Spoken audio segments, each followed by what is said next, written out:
नमस्कार दोस्तों, अगर आप लोग इस बार 10th का एग्ज़ाम देने वाले हो तो इस वीडियो में हम आपके लिए संस्कृत का वीवीआई ऑब्जेक्टिव क्वेश्चंस बताने वाले हैं। अगर इस ऑब्जेक्टिव क्वेश्चन को आप लोग याद कर लेते हो तो संस्कृत आपका निकल जाएगा, संस्कृत में आपका मैया पार लग जाएगा, संस्कृत में किसी का क्रॉस नहीं लगेगा। तो अच्छे से वीडियो को लास्ट तक देखना और एक एक क्वेश्चन को बस याद कर लेना, ठीक है। बहुत ईजी है, ठीक है। तो चलो मैं वीडियो स्टार्ट करता हूँ, आप लोग वीडियो को पूरा देखना और चैनल को सब्सक्राइब कर लेना सब लोग, ताकि इसका अगला वीडियो भी आपको मिल सके, ठीक है।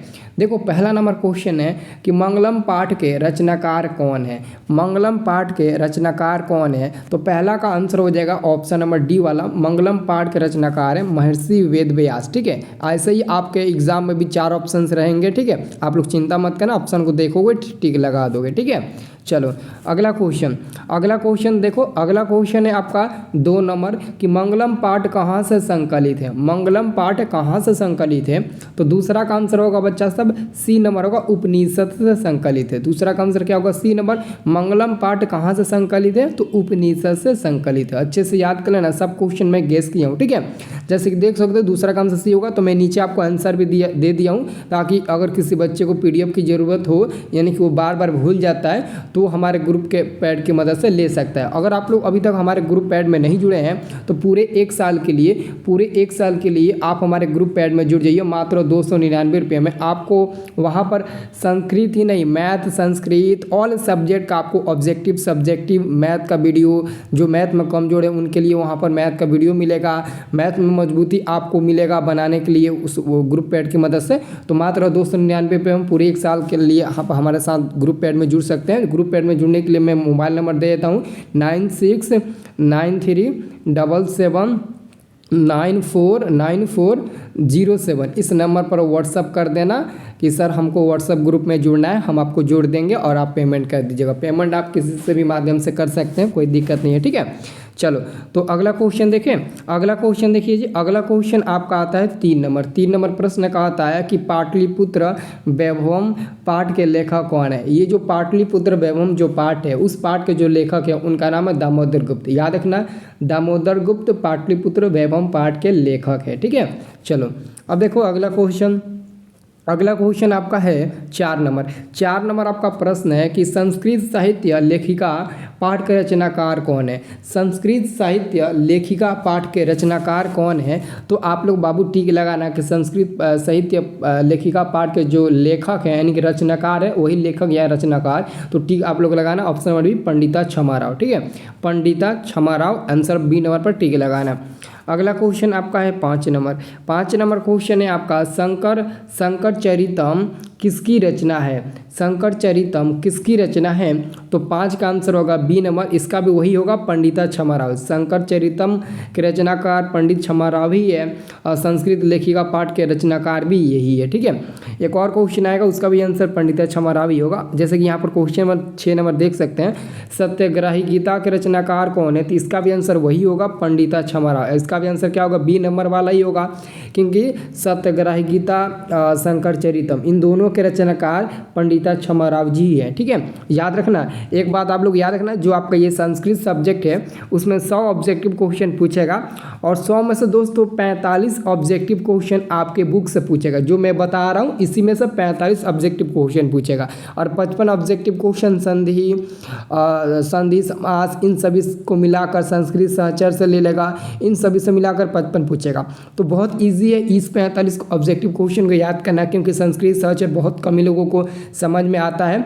लेकिन कोई बात नहीं, आप लोग ये जो मैं बता रहा हूँ ना वहाँ से आप 45 नंबर ले सकते हो और बाकी का 55 नंबर मैं उसका भी मैं तैयारी आप लोगों को करा दूंगा, ठीक है। आप लोग चिंता मत करो, लेकिन इस वाले वीडियो को ज़रूर देखना, ये बहुत ज़्यादा खास वीडियो है आप लोगों के लिए, ठीक है। और इसका PDF मैं ग्रुप पैड में भेज दिया हूँ, जो लोग ग्रुप पैड में है वो लोग जाकर इसका PDF डाउनलोड कर लेना, ठीक है। अब देखो अगला क्वेश्चन है 7 नंबर क्वेश्चन है अलस कथा के रचनाकार कौन है। अलस कथा के रचनाकार कौन है, जो अलस कथा पाठ है जिसमें 4 अलसियों के बारे में बात किया गया है, तो उस अलस कथा पाठ के जो मतलब रचनाकार है यानी कि उस लेखक है उनका नाम क्या है, तो उनका नाम है विद्यापति नाम है जी। आंसर देख लो, ए नंबर वाला होगा विद्यापति, ठीक है।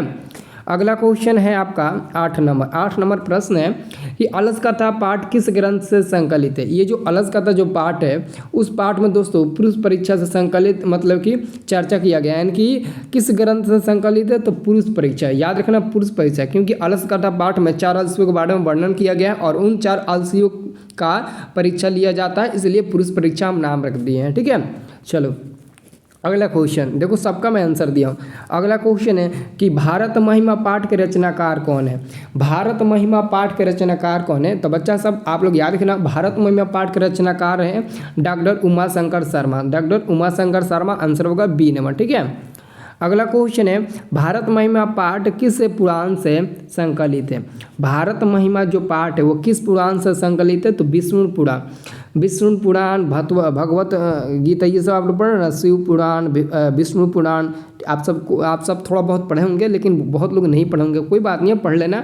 तो विष्णु पुराण हो जाएगा। भारत महिमा पाठ का जो पहला श्लोक है वो विष्णु पुराण से संकलित है। ठीक है, अगला क्वेश्चन आपका 11 नंबर है कि नीति श्लोका पाठ के रचनाकार कौन है। नीति श्लोका पाठ के रचनाकार कौन है, तो 11 का आंसर होगा ऑप्शन नंबर ए होगा विदुर नीति। क्या होगा, विदुर। ऑप्शन नंबर ए होगा विदुर होगा। ठीक है, क्या होगा, ऑप्शन नंबर ए होगा विदुर होगा। ठीक है, अब देखो अगला क्वेश्चन आपका है 12 नंबर, नीति श्लोका पाठ किस ग्रंथ से संकलित है। नीति श्लोका जो पाठ है वो किस ग्रंथ से संकलित है, तो नीति श्लोका नाम रख दिया तो हम लोग क्या बोलेंगे, विदुर नीति। विदुर नीति ही हम लोग टिक लगा देंगे, यानी कि आंसर हो जाएगा ए नंबर। ठीक है, चलो अगला क्वेश्चन है स्वामी दयानंद ने किस ग्रंथ की रचना की थी। स्वामी दयानंद ने सत्य प्रकाश नामक ग्रंथ की रचना की थी। सत्यार्थ प्रकाश नामक ग्रंथ की रचना की थी। आपको ऑप्शन में नीचे मैं दिखा रहा हूँ, लेकिन उससे पहले मैं लिख देता हूँ। ठीक है, सत्य प्रकाश नामक ग्रंथ की रचना किया था। तो यहाँ पर आप लोग देख सकते हैं ऑप्शन नंबर ए ही में दिया गया, तो इसी पर आप लोग टिक लगा देना। ठीक है, अगला क्वेश्चन आपका है मंदाकिनी वर्णम पाठ के लेखक कौन है। मंदाकिनी वर्णम जो पाठ है उस पाठ के जो लेखक है उनका क्या नाम है, तो उस लेखक का नाम है महर्षि वाल्मीकि।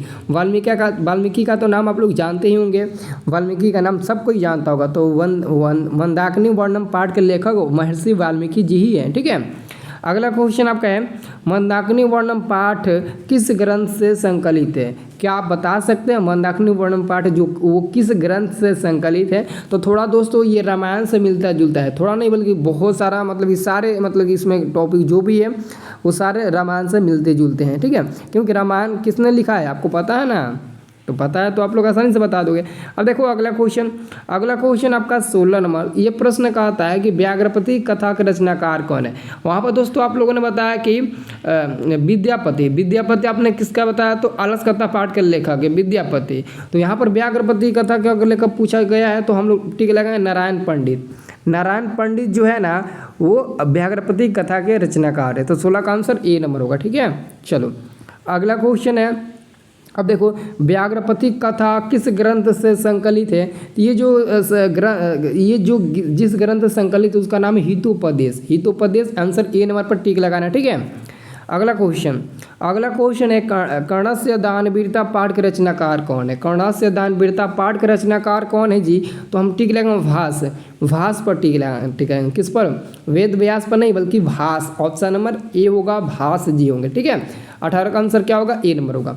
अब देखो 19 नंबर क्वेश्चन है कि कर्णस्य दानवीरता पाठ किस ग्रंथ से संकलित है। तो इस कर्णस्य दानवीरता पाठ के लेखक जो थे वो थे भाष्य। और इस लेखक ये जो पाठ है वो किस ग्रंथ से संकलित है, तो लगभग इन्हीं के नाम से मिलता जुलता होगा। देखो कर्णभार, ऑप्शन नंबर ए में दिया कर्णभार, तो कर्णभार यानी कि इसी से मिलता जुलता है, तो हम लोग टिक लगा देंगे। ऑप्शन नंबर क्या होगा, ऑप्शन नंबर 19 का ए नंबर हो जाएगा। ठीक है, चलो अगला क्वेश्चन है दोस्तों 20 नंबर की हमारी भारतीय भूमि कैसी है। ये जो हमारी भारतीय भूमि है वो कैसी है, तो आप लोग टिक लगाना विशालाकार, यानी कि बहुत बड़ा है। हमारी भारतीय भूमि बहुत बड़ा है। ठीक है, चलो यानी कि विशालाकार है, बहुत विशाल है। ठीक है, अगला क्वेश्चन है किसकी महिमा सर्वत्र गाई जाती है। यानी कि भारत एक ऐसा देश है जिसकी महिमा सर्वत्र यानी कि हर जगह हर देश में गाई जाती है। तो आंसर क्या होगा, डी नंबर वाला होगा, भारत की जो महिमा है वो हर जगह गाई जाती है। ठीक है, अगला क्वेश्चन है, देश में देवता बार बार जन्म लेना चाहते हैं, आप ही बताइए। क्वेश्चन कह रहा है कि देश में देवता बार बार जन्म लेना चाहते हैं, यानी कि हम लोग कह सकते हैं कि हमारा जो भारत देश है उसी भारत देश में देवता लोग भी बार बार जन्म लेना चाहते हैं, ठीक है, क्योंकि भारत देश बहुत ही अच्छा देश है, ठीक है, आंसर टिक लगाना। अब देखो अगला क्वेश्चन, किसके गीत देवता भी गाते हैं। देखो जी, अब यहाँ पर क्वेश्चन पूछा है किसके गीत देवता भी गाते हैं, तो याद रखना भारत का गीत देवता भी गाते हैं, यानी कि भारत जो हमारा देश है, भारतवर्ष जो हमारा देश है, इस देश के बारे में अच्छे अच्छे चर्चे, अच्छी बातें हमारे देवता लोग भी करते हैं, यानी कि देवता भी इस देश का गुण गाते हैं, ठीक है। चलो अगला क्वेश्चन है 24 नंबर कि लोगों को कैसा जन्म प्राप्त करना चाहिए। लोगों को कैसा जन्म प्राप्त करना चाहिए, तो भारत के दिल में। बच्चा सब याद रखना, भारत के दिल में, यानी कि जो भी व्यक्ति भारत में पैदा हो रहा है उन सभी व्यक्तियों के अंदर भारत के प्रति लगाव होना चाहिए, अपने देश से प्यार करना चाहिए, ठीक है, यही कहना है। अब देखो अगला क्वेश्चन, पुराण कितने होते हैं। आप सभी ने तो पुराण पढ़े ही होंगे, तो पुराण कितने होते हैं, तो पुराण 18 होते हैं, 18। अब कौन कौन होते हैं, नाम तो आपको ही बताना पड़ेगा, मैं तो सब्जेक्टिव क्वेश्चन में सबका नाम बताया हूँ, ठीक है। अब देखो अगला क्वेश्चन है, पाटलिपुत्र नगर में क्या प्रसिद्ध है। देखो पाटलिपुत्र यानी कि पाटलिपुत्र माने तो पटना में क्या प्रसिद्ध है, पाटलिपुत्र पटना कोई ना बोलते हैं, तो बताओ पटना में क्या प्रसिद्ध है। सबसे ज़्यादा प्रसिद्ध है तो गोलघर, ऑप्शन कौन सा, गोलघर वहाँ पर प्रसिद्ध है पटना में, ठीक है। चलो अगला क्वेश्चन है 27 नंबर कि पाटलिपुत्र वैभव पाठ के किस नगर का वर्णन किया गया है। तो पाटलिपुत्र वैभव पाठ में पटना यानी कि पाटलिपुत्र के बारे में वर्णन किया गया है, यानी कि पाटलिपुत्र के बारे में वहाँ पर बताया गया है, चर्चा किया गया है, वर्णन किया गया है, ठीक है। अगला क्वेश्चन है, पाटलिपुत्र किस प्रांत की राजधानी थी। ये जो पाटलिपुत्र है वो किस प्रांत की राजधानी थी, तो एक समय पाटलिपुत्र जो था ना वो बिहार राज्य की राजधानी था, लेकिन अभी भी दोस्तों पाटलिपुत्र नहीं है बल्कि पटना हो गया, उसका नाम अब पटना पड़ गया, तो बिहार की राजधानी पटना, ये तो सबको पता है ना, ठीक है। अगला क्वेश्चन है, किसके समय में पाटलीग्राम स्थित था, यानी कि किसके समय में पाटलीग्राम। पहले दोस्तों पटना को हम लोग पहले पटना शहर नहीं था, एक गांव था, यानी कि पाटली उसको ग्राम बोलते थे, पाटलीग्राम से पाटलिपुत्र बना, फिर पाटलिपुत्र से वो पटना बन गया, ठीक है। तो क्या आप बता सकते हैं 29 का आंसर, तो 29 का आंसर याद रखना मौर्य वंश के काल में, यानी कि मौर्य वंश यानी कि जो कुशवाहा लोग हैं ना उनके काल में, ठीक है, उनके काल में यह पाटलीग्राम स्थित था, ठीक है। बहुत मतलब कि अच्छा योगदान था मौर्य वंश काल का, ठीक है। अब देखो अगला क्वेश्चन है, किसने कहा कि भविष्य में पाटलीग्राम महानगर होगा, यानी कि किस व्यक्ति ने कहा था कि आने वाले समय में ये जो पाटलीग्राम है यह एक छोटा सा गांव है, यह आने वाले समय में बहुत बड़ा होगा। तो भगवान बुद्ध ने कहा था कि ये जो पाटलीग्राम है वो आने वाले समय में बहुत बड़ा शहर होगा, यानी कि उसने यह भी कहा था कि आने वाले समय में पाटलीग्राम बहुत बड़ा होगा लेकिन आग लगी, झगड़ा इत्यादि से भयभीत रहेगा। तो देख लो आज पाटलीग्राम पटना बन गया जो बिहार राज्य का राजधानी हो गया है, और साथ में वहाँ पर दोस्तों आग लगी, बाढ़, झगड़ा, ये सब तो होता ही रहता है ना, ये तो आम बात थोड़ी नहीं, ये तो हर जगह होता है, लेकिन वो गांव एक बड़ा शहर में बदल गया है कि नहीं, यानी कि उनका कहा नाम बिल्कुल सही था हमारे बुद्ध का, ठीक है। अब देखो अगला क्वेश्चन आपका है 31 नंबर क्वेश्चन है कि किस साहित्य ग्रंथ में पाटलिपुत्र के हजारों वर्ष पुराना नाम का वर्णन है। तो यहाँ पर देखो एक बार फिर से क्वेश्चन पढ़ो, किस साहित्य ग्रंथ में पाटलिपुत्र के हजारों वर्ष पुराना नाम का वर्णन है। तो यहाँ पर हम लोग टिक लगाएंगे 31 का answer option number B number पर, ठीक है, संस्कृत साहित्य में, ठीक है, इसका मतलब संस्कृत साहित्य में न मिलेगा। अब देखो अगला क्वेश्चन है, बुद्ध काल में पाटलिपुत्र नगर का क्या नाम था। अब देखो मैंने अभी बताया ना कि बुद्ध काल के समय में पाटलिपुत्र नहीं बल्कि पाटलीग्राम था, और बुद्ध उसी समय बोले थे वो अपने समय में ही कि ये जो हमारा समय है इसमें पाटलीग्राम है इस गांव का नाम, तो आने वाले समय में ये बहुत बड़ा नगर बनेगा, यानी पाटलिपुत्र फिर पटना बना, ठीक है, तो याद रखना। अब अगला क्वेश्चन आपका है, यूनान का कौन राजदूत अपने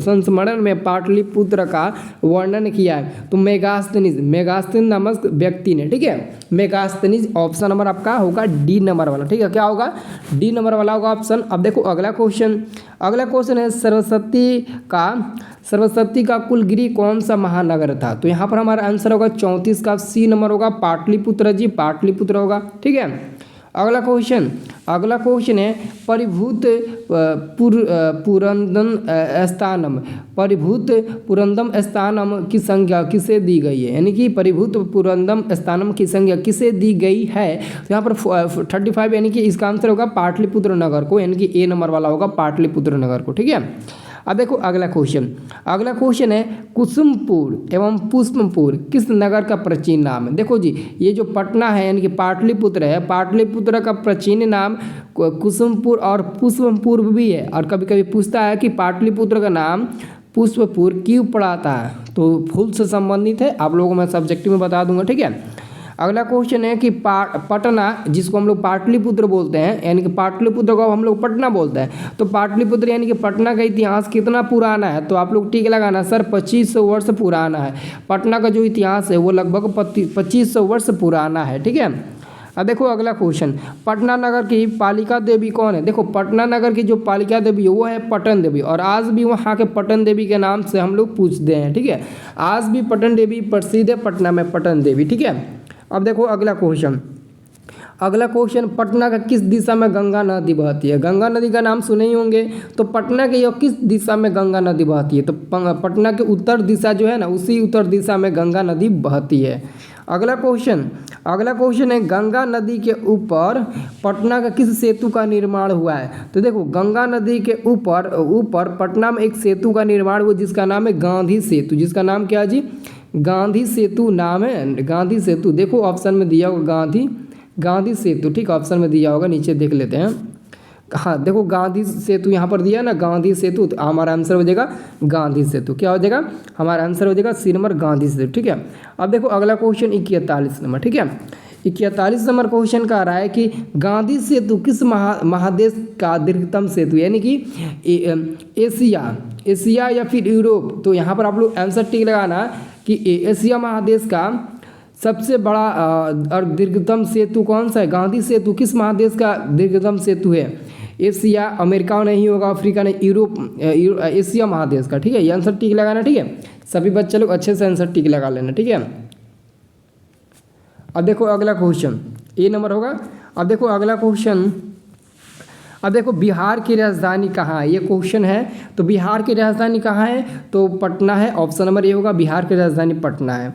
अब देखो अगला क्वेश्चन है गुरु गोविंद सिंह का जन्म स्थान कहाँ है? तो हमारे जो सिख संप्रदाय के 10वें गुरु हैं जिनका नाम है गुरु गोविंद सिंह, उनका जन्म पटना में ही हुआ है। उनका जन्म कहाँ हुआ है? तो पटना में ही हुआ है। ठीक है, अगला क्वेश्चन है सिख संप्रदाय के 10वें गुरु कौन है? तो सिख संप्रदाय के 10वें गुरु वही है गुरु गोविंद सिंह, जिनका जन्म हमारे बिहार राज्य की राजधानी पटना में हुआ है। ठीक है, अब देखो अगला क्वेश्चन है किसके समय में नगर की शोभा व रक्षा व्यवस्था अत्यंत उत्कृष्ट था? तो यहाँ पर 45 यानी कि 45 का आंसर होगा, ऑप्शन नंबर ए होगा, चंद्रगुप्त मौर्य के काल में, चंद्रगुप्त मौर्य काल में। ठीक है, अब देखो अगला क्वेश्चन है कुमुदी महोत्सव किसके शासन काल में मनाया जाता था? कुमुदी महोत्सव गुप्त वंश के शासन काल में मनाया जाता था जी, आंसर याद रखना बी नंबर वाला।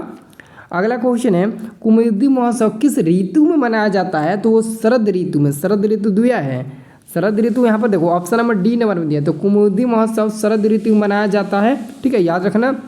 अब देखो अगला क्वेश्चन आपका क्या है? अगला क्वेश्चन आपका 48 नंबर, कूटनीतम काव्य के कवि कौन है? देखो जी, कूटनीतम काव्य कवि है दामोदर गुप्त, कहीं दिया है, देखो ऑप्शन नंबर बी में दिया, दामोदर गुप्त हो जाएंगे। लेकिन अगर राजशेखर का पूछा जाए तो हो जाएगा काव्य मीमांसा। अगला क्वेश्चन वही है, क्वेश्चन है आपका काव्य मीमांसा नामक ग्रंथ किसकी रचना है? तो आप लोग बता देना राजशेखर की, और कूटनीतम दामोदर गुप्त की, काव्य मीमांसा राजशेखर की। कितना आसान है। अब देखो अंतिम क्वेश्चन है यूनान का राजदूत कौन था? यूनान का राजदूत का नाम था मेगास्थनीस। सब लोग याद रखना, आंसर होगा सी नंबर वाला। और आप लोग जल्दी से चैनल को सब्सक्राइब कर लीजिए, आपको मैं आधे घंटे बाद दूसरा वीडियो दे देता हूं, ताकि उसमें भी 50 है तो 100 कंप्लीट हो जाए, और 100 में से आसानी से आप 45 लड़ जाएगा, आप आसानी से 45 टिक लगा दोगे। और आपको एग्जाम में 100 में से 85 टिक लगाना है, तो 5 आप लोग संस्कृत, सहचर, संधि या फिर समास वगैरह से आप लोग टिक लगा लेना, सही हो जाएगा। लेकिन आप लोगों को 45 हम ऑब्जेक्टिव कन्फर्म खत्म करा देते हैं, ठीक है। तो जल्दी से चैनल को सब्सक्राइब करो, अभी आधे घंटे बाद आपको मोबाइल पर नोटिस जाएगा उस वीडियो का, ठीक है। तो और सब लोग हमारे ग्रुप पेड में जुड़ जाना, शुरुआत में मैं आपको नंबर दिया था, ठीक है। और आप लोग अच्छे से तैयारी करना, अच्छे से आप लोग अपना रिजल्ट बनाना, ठीक है। अगर आप लोग अभी 200-300 रुपया मतलब कि 300 रुपये देकर हमारे ग्रुप पेड में जुड़ रहे हो, अगर कोई बच्चा 299 रुपया देकर हमारे ग्रुप पेड में जुड़ रहा है तो समझता होगा कि हमारा पैसा बेकार चला जाएगा। नहीं, आप एग्ज़ाम देकर सरकार की तरफ से 10,000 का इनाम पा सकते हो, क्योंकि जिस बच्चे को उम्मीद नहीं होता है कि पता नहीं हम एग्ज़ाम में पास होंगे कि नहीं, उस बच्चे को मैं फर्स्ट डिवीज़न ला कर सरकार की तरफ से 10,000 रुपया मैं उठा कर मैं दिलवा देता हूँ, ठीक है। तो आप लोग ऐसा मतलब कोशिश मत करना, मैं जो पढ़ाता हूँ उसी का तो लेता हूँ फ़ी। ऐसा नहीं है कि आपसे मैं पैसा लूट रहा हूँ। अगर मंथली 299 रुपये लेता तो वो अलग बात रहता, लेकिन मैं पूरे 1 साल के लिए 299 रुपये ले रहा हूँ, जिसमें आपको ऑल सब्जेक्ट का कोर्स, PDF सब कुछ आपको मिलेगा, आप समझ लो, ठीक है। यानी कि आप चाहो तो आप केवल मेरे ग्रुप के माध्यम से ही आप बोर्ड एग्जाम में पढ़कर 450 प्लस नंबर ला सकते हो, और ऊपर से आपको ऐप पर भी पढ़ने को मिलेगा, ठीक है। तो जितना जल्दी हो सके उतना जल्दी आप लोग ज्वाइन हो जाना। मोबाइल नंबर ऑलरेडी मैंने आपको दे दिया था, एक बार फिर से मैं नोट कर देता हूँ, ठीक है। और इस नंबर पर आप लोग व्हाट्सअप SMS कर देना कि सर हमको ग्रुप पेड में जुड़ना है, मैं पेमेंट कर देता हूँ, आप जोड़ दीजिए, तो मैं जोड़ दूंगा, ठीक है। कोई दिक्कत नहीं है, किसी को परेशानी नहीं होगा, ठीक है। चलो।